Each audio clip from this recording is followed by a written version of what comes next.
Zita rangu ndinonzi Precious Kawema Kabanda.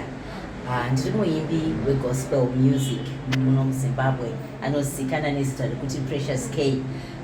Ndakatangawo kutsikisa ndega music muna 2013. Pari zvino ndine madambarefu angu matatu nesingle track inonzi Ngoni Dzake.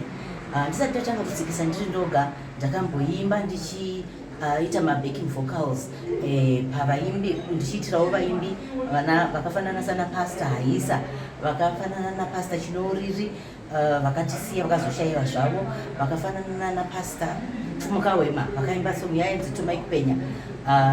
Ndichiri kuimba ndichiita backing vocalist, ndakamboshandawo ndichipresenta chirongwa chegospel music chinonzi Prime Gospel Show changa chichinzi PGS panguva iyoyo.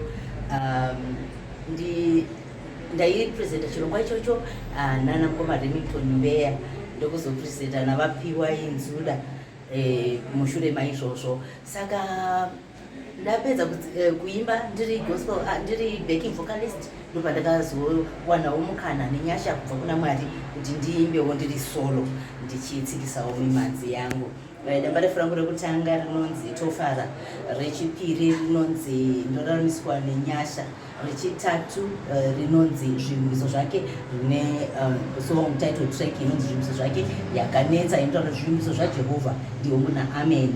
Then musi wa 1 December ndakalauncha nziyo yangu inonzi Ngoni Dzake, inotaura pamusoro pekunaka kwengoni dzaJehovha. Muri kungozvionawo muCovid kuti tirarame kudaidza vanyasha dzavangoni dzaJehovha. Ndiye anotichengetedza, ndiye anotiita kuti tinge tichikwanisa kunge tiripo, tichimuka, tichienda chinoshava, tichirarama, tichichengetedza mhuri dzedu nekuramba tichishumira takangomira takatarisa kuna Mwari. Ingoni dzake dzinoti dzatisvitsa pano. Muchirungu vanoti this far the Lord has brought us, nekuti Mwari iyeyu akatendeka.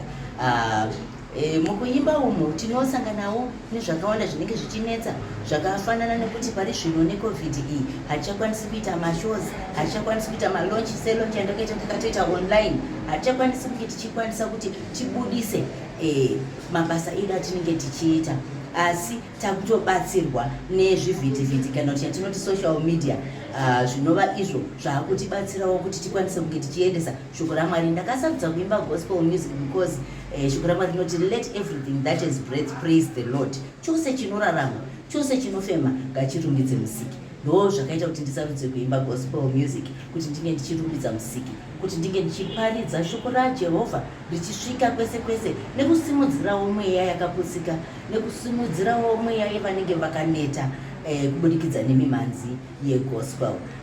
Ndinoimba kuti kana muchida kunzwa music yangu munoenda paPrecious KZW paYouTube mugonokomborerwa ipapo, kana kuti Precious K Music paFacebook, kana kuti tine WhatsApp group yedu yatinayo yatinenge chingoisa mabasa emimanzi yaPrecious K.